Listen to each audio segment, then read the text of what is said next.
আটাইতকৈ বেছিকৈ ক্ষতিগ্ৰস্ত এটা সমষ্টিৰ বিধায়ক হিচাপে অসমৰ মুখ্যমন্ত্ৰীক স্পষ্ট ভাষাৰে জনাইছো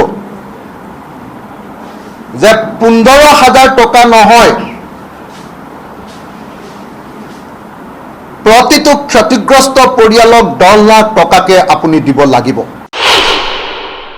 যদি নিদিয়ে অসম বিধানসভাৰ টেবুলৰ ওপৰত যেনেকৈ উঠিছিলোঁ, মই আপোনাৰ কাৰ্যালয়ৰ টেবুলৰ ওপৰতো উঠিম। কথা খাটাং। মই শিৱসাগৰৰ ৰাইজক লগত লৈ গৈ মুখ্যমন্ত্ৰীৰ ঘৰ ঘেৰাও কৰিম। কথা খাটাং। মুখ্যমন্ত্ৰী ডাঙৰীয়া, আপুনি উপলব্ধি কৰিবলগীয়া বিষয়টো হ'ল যে আমি 20 বছৰ মিনিমাম পিছুৱাই গ'লোঁ। এটা প্ৰজন্ম পিছুৱাই যোৱা, এটা জেনেৰেশ্যন পিছুৱাই যোৱা এই পৰিয়ালবিলাকক যদি আপুনি টকা 10 লাখ দিব নোৱাৰে, অৰ্থাৎ মূল সমষ্টিত 40,000 হোৱাই নাই চাগে, 30ৰ পৰা 40,000ৰ ভিতৰত 4,000 কোটি টকাৰ যদি ক্ষতিপূৰণ দিব নোৱাৰে, আপুনি কিহৰ মুখ্যমন্ত্ৰী হে? কিহৰ মুখ্যমন্ত্ৰী? মই ক'লো নহয়, ঘোঁৰাৰ ঘাস কটা মুখ্যমন্ত্ৰী বুলি মই আপোনাক ক'লো। ঘোঁৰাৰ ঘাস কটা মুখ্যমন্ত্ৰী আপুনি। আমাৰ মুখ্যমন্ত্ৰীয়ে প্ৰধানমন্ত্ৰীক সাক্ষাৎ কৰিব নোৱাৰি, গৃহমন্ত্ৰীক সাক্ষাৎ কৰি আৰু এই গোটেইবিলাকে গামোচা পিন্ধাই, গোটেই এম পি গালে গৈ গামোচা পিন্ধায়ো মৃত পৰিয়ালবিলাকৰ কাৰণে 1 লাখ টকা এটা প্ৰধানমন্ত্ৰীৰ পৰা আনিব নোৱাৰিলে। এইটো হ'ল আজিৰ দিনটোত কেন্দ্ৰৰ অসমৰ প্ৰতি প্ৰকৃত দৃষ্টিভংগী। এম পি বিলাকে গৈ সাক্ষাৎ কৰাৰ পাছতো যদি অসমৰ মুখ্যমন্ত্ৰীয়ে CM ৰিলিফ ফাণ্ড অৰ্থাৎ ৰাইজৰ ডনেশ্যনেৰে তোলা পইচাকেইটাৰ পৰাহে আৰু 5 লাখ টকাকে দিম বুলি ক'বলগীয়া হয়, প্ৰধানমন্ত্ৰীয়ে যদি এটাও টকা ঘোষণা নকৰে, তাৰ পাছত আমাৰ মুখ্যমন্ত্ৰীৰ কিবা ইজ্জত দিল্লীত ৰ'লনে? আমাৰ মুখ্যমন্ত্ৰীৰ কিবা সন্মান, অসমখনৰ কিবা সন্মান দিল্লীত ৰ'লনে? মুখ্যমন্ত্ৰী ডাঙৰীয়া, আপুনি মোৰ অনুৰোধত শিৱসাগৰৰ মানুহৰ কাৰণে 8 কেজিকে চাউলৰ এটা টোপোলা, 2 কেজিকে দাইলৰ এটা টোপোলা, 1 কেজিকে মিঠাতেলৰ এটা টোপোলা, 1 কেজিকে নিমখৰ এটা টোপোলা আপুনি মোক দিছে, আমাৰ শিৱসাগৰৰ সমষ্টিৰ ৰাইজৰ কাৰণে দিছে। মই তাৰ কাৰণে আপোনাক কৃতজ্ঞতাৰ ধন্যবাদ জনাইছোঁ। এইটো মই অনুৰোধ কৰিছিলোঁ আপোনাক। আজি অসমৰ অৱস্থাটো আপোনালোকে এই ফটোখন চালে বুজি পাব। এই ফটোখন প্ৰাইম মিনিষ্টাৰে কেইঘণ্টামানৰ আগত, ভাৰতবৰ্ষৰ প্ৰধানমন্ত্ৰীয়ে কেইঘণ্টামানৰ আগত এই ফটোখন পোষ্ট কৰিছে ফেচবুকত। মই ফেচবুকৰ পৰা উলিয়াই আনি এই ফটোখন আপোনালোকক দিছোঁ। অসমৰ আটাইবিলাক সাংসদ, আমাৰ ৰাজ্যিক বিজেপিৰ সভাপতি আৰু মাজে মাজে লোকসভাৰ অধ্যক্ষ পদতো মাজে মাজে অকণমান খালী সময়খিনিত বহিবলৈ সুযোগ পোৱা দিলীপ শইকীয়া ডাঙৰীয়া, তথাকথিত মন্ত্ৰী পবিত্ৰ মাৰ্ঘেৰিটা, মানে ফাইল চুবলৈ নোপোৱা মন্ত্ৰী, আমাৰ ইয়াত ডাঙৰ মন্ত্ৰী বুলি ভাবে, পবিত্ৰ মাৰ্ঘেৰিটা আৰু আটাইকেইজন MP, আপোনালোকে চাওক, চবেই গৈ প্ৰধানমন্ত্ৰীক সাক্ষাৎ কৰিছে, গামোচা পিন্ধাইছে আৰু চাগে অসমৰ বানপানী সমস্যাৰ কথা বিৱৰি কৈছে। মই বিৱৰি বুলি এইকাৰণে কৈছোঁ যে প্ৰধানমন্ত্ৰীয়ে বানপানী সমস্যাৰ কথা কোৱা বুলি কৈছে।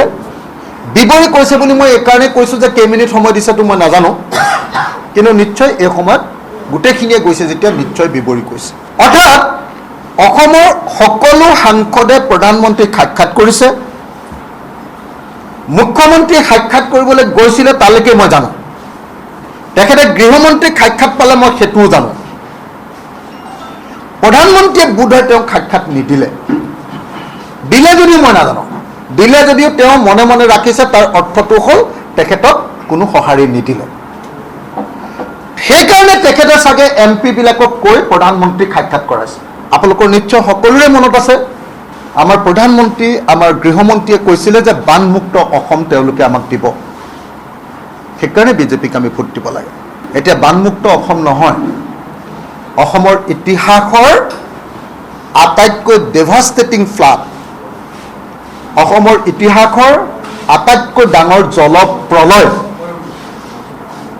2004 চনত গোৱালপাৰাৰ বলবলাত হৈছিলে তাতকৈ বেছি ডাঙৰ জলপ্ৰলয় তাত এখন জিলাত হৈছিলে ইয়াত আমাৰ 3খন জিলাত হৈছে তাতকৈ ডাঙৰ জলপ্ৰলয় এবাৰ অসমত হৈছে আৰু অসমৰ জলপ্ৰলয়ৰ বিষয়ে ক'বলৈ প্ৰধানমন্ত্ৰীক অসমৰ সকলো এমপি যাবলগীয়া হৈছে এই জলপ্ৰলয়ৰ কথা ডেভাষ্টেটিং ফ্লাডৰ কথা ক'বলৈ যাবলগীয়া হৈছে উৰিষ্যাত যদি এই ফ্লাড হ'লহেঁতেন বা ঘূৰ্ণীবতাহ আহিলেহেঁতেন এতিয়ালৈকে আমি তাক নেশ্যনেল কেলামিটি বুলি ডিক্লেয়াৰ কৰা গম পালোহেঁতেন বিহাৰত যদি এনেকুৱা ধৰণৰ ঘটনা ঘটিলেহেঁতেন এতিয়ালৈকে এইটো নেশ্যনেল কেলামিটি বা ৰাষ্ট্ৰীয় দুৰ্যোগ বুলি ঘোষণা কৰি বিশেষ চিটুৱেশ্যন বুলি ঘোষণা কৰিলেহেঁতেন কেৰালাত যেতিয়া সাগৰৰ পানী উঠে বা বম্বেত যেতিয়া সাগৰৰ পানী উঠে এনেকুৱা পৰিস্থিতি হয় তেতিয়া লগে লগে সেইটোক নেশ্যনেল কেলামিটি অৰ্থাৎ ৰাষ্ট্ৰীয় দুৰ্যোগ বা ৰাষ্ট্ৰীয় ডিজেষ্টাৰ নেশ্যনেল ডিজেষ্টাৰ বুলি লগে লগে ডিক্লেয়াৰ কৰে আশ্চৰ্যকৰ কথা অসমৰ ক্ষেত্ৰত যি অষ্টলক্ষ্মীৰ কথা কয় যি অসমৰ গামোচা পিন্ধি প্ৰধানমন্ত্ৰীয়ে মাজে মাজে ভাওনা কৰে সেই প্ৰধানমন্ত্ৰীক এতিয়া অসমৰ সব সাংসদে সাক্ষাৎ কৰিছে অসমৰ মুখ্যমন্ত্ৰী সাক্ষাৎ কৰিবলৈ গৈছে ইয়াত বানপীড়িতৰ লগত নাথাকি তেওঁক লগ পাবলৈ গৈছে হয় তেওঁ লগ দিয়া নাই লগ দিয়াৰ পাছতো হয়তো সঁহাৰি দিয়া নাই যাৰ কাৰণত এতিয়া অসমৰ মুখ্যমন্ত্ৰীয়ে অৰুণোদয় আঁচনিৰ ধন 1250 টকাৰ পৰা 2500 টকা কৰাৰ বাহিৰে আৰু একো কথা ক'বলৈ সক্ষম হোৱা নাই বানপীড়িত মানুহে যেতিয়া মৃত্যুবৰণ কৰে তেতিয়া আমাৰ NDRF বা SDRFৰ 4 লাখ টকাৰ উপৰিও প্ৰধানমন্ত্ৰীয়ে লগে লগে আৰু 10 লাখ টকা এক্সট্ৰাকে দিছো বুলি কয় আমাৰ মুখ্যমন্ত্ৰীয়ে আমাৰ ৰাইজে ডোনেশ্যন দিয়া যেটো CM ৰিলিফ ফাণ্ড ৰাইজে ডোনেশ্যন দিয়া CM ৰিলিফ ফাণ্ডৰ পৰা 5 লাখকে দিম বুলি কালি ক'বলগীয়া হৈছে ভাৰতবৰ্ষৰ যতে ডিজেষ্টাৰ হয় তাত নিয়মে হয় 4 লাখ টকা এটা চৰকাৰৰ পৰা মানুহ এজন মৰিলে দিয়ে তদুপৰি লগে লগে প্ৰধানমন্ত্ৰীৰ কাৰ্যালয় বা ভাৰত চৰকাৰে কি কৰে এডিশনাল 10 লাখ টকা বা 20 লাখ টকা এটা এটা পৰিয়ালক দিয়াৰ কথা ঘোষণা কৰে আমাৰ মুখ্যমন্ত্ৰীয়ে প্ৰধানমন্ত্ৰীক সাক্ষাৎ কৰি বা সাক্ষাৎ কৰিব নোৱাৰি গৃহমন্ত্ৰীক সাক্ষাৎ কৰি আৰু এই গোটেইবিলাকে গামোচা পিন্ধায় গোটেই MP গালে গৈ গামোচা পিন্ধায়ো মৃত পৰিয়ালবিলাকৰ কাৰণে 1 লাখ টকা এটা প্ৰধানমন্ত্ৰীৰ পৰা আনিব নোৱাৰিলে 1 লাখ টকা এটা আনিব পৰা নাই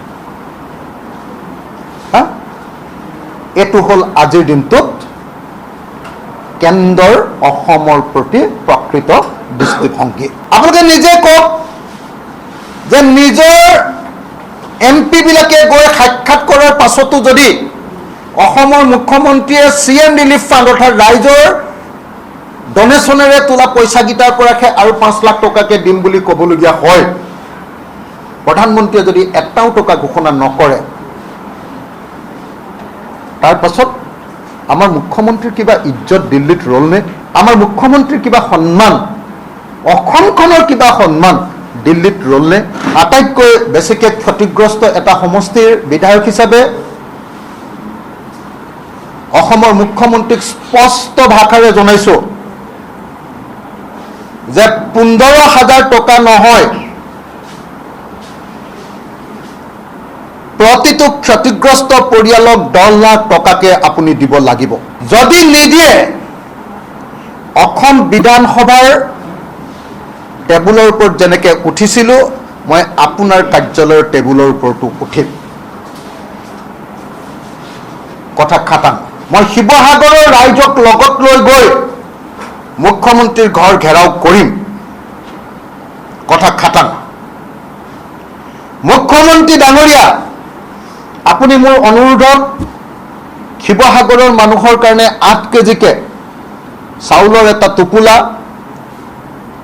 2 কেজিকে দাইলৰ এটা টোপোলা, 1 কেজিকে মিঠাতেলৰ এটা টোপোলা, 1 কেজিকে নিমখৰ এটা টোপোলা আপুনি মোক দিছে, আমাৰ শিৱসাগৰৰ সমষ্টিৰ ৰাইজৰ কাৰণে দিছে। মই তাৰ কাৰণে আপোনাক কৃতজ্ঞতাৰ ধন্যবাদ জনাইছোঁ। এইটো মই অনুৰোধ কৰিছিলোঁ আপোনাক। আপুনি সেইটো অকল মোৰ সমষ্টিতে নহয়, বাকীকেইটা সমষ্টিটো দিছে। কিন্তু তাৰ ভিতৰতো কালি CM যিটো হেৰি আহিছে, সেইটো চালোঁ যে ক'ৰবাত ক'ৰবাত চাউল আৰু দালি কম আছে। এইটো কোনোবাই গণ্ডগোল কৰিছে নে কি কৰিছে মই নাজানো। আমাৰ শিৱসাগৰত ক'ৰবাত ক'ৰবাত অলপ কম আহিছে, ক'ৰবাত ঠিকে আহিছে। য'ত পেক কৰি দিছে একদম চিল পেক, সেইটোত ঠিকে আছে। য'ত মানে পলিথিনেৰে দিছে সেইটোত চাউল, তেল আধা লিটাৰ আহিছে, 1 লিটাৰ দিম বুলি কৈছিলে CM-এ। দালি 2 কেজি দিম বুলি কৈছিলে, 1 কেজি আহিছে। চাউল 8 কেজি দিম বুলি কৈছিলে, চাউল 4 কেজি আহিছে। কালি দেখিছোঁ মই টোপোলাখিনি, মই নিজে খুলি চাইছোঁ কালি। সেইটো বাৰু বেলেগ কথা। চাউল 4 কেজি কমকৈ দিলেও আমাৰ মানুহে জীয়াই থাকিব, এতিয়া আমাৰ পৰিয়াল জীয়াই থাকিব। কিন্তু মুখ্যমন্ত্ৰী ডাঙৰীয়া, আপুনি উপলব্ধি কৰিবলগীয়া বিষয়টো হ'ল যে আমি 20 বছৰ মিনিমাম পিছুৱাই গ'লোঁ। শিৱসাগৰৰ প্ৰত্যেকটো পৰিয়াল, নাজিৰাৰ প্ৰত্যেকটো পৰিয়াল 20 বছৰ পিছুৱাই গ'লোঁ। এই 20 বছৰ পিছুৱাই যোৱা এটা প্ৰজন্ম, 25 বছৰত এটা প্ৰজন্ম, এটা প্ৰজন্ম পিছুৱাই যোৱা, এটা জেনেৰেশ্যন পিছুৱাই যোৱা এই পৰিয়ালবিলাকক যদি আপুনি টকা 10 লাখ দিব নোৱাৰে, অৰ্থাৎ মোৰ সমষ্টিত 40,000 হোৱাই নাই চাগে, 30ৰ পৰা 40,000ৰ ভিতৰত 4,000 কোটি টকাৰ যদি ক্ষতিপূৰণ দিব নোৱাৰে, আপুনি কিহৰ মুখ্যমন্ত্ৰীহে? কিহৰ মুখ্যমন্ত্ৰী? মই ক'লোঁ নহয়, ঘোঁৰাৰ ঘাচ কটা মুখ্যমন্ত্ৰী বুলি মই আপোনাক ক'লোঁ। ঘোঁৰাৰ ঘাচ কটা মুখ্যমন্ত্ৰী আপুনি। ইমান ডাঙৰ ডাঙৰ কথা কৈ থাকে। দিল্লীত গৈ প্ৰধানমন্ত্ৰী সাক্ষাৎ পোৱা নাই নেশ্যনেল কেলামিটিৰ সময়ত।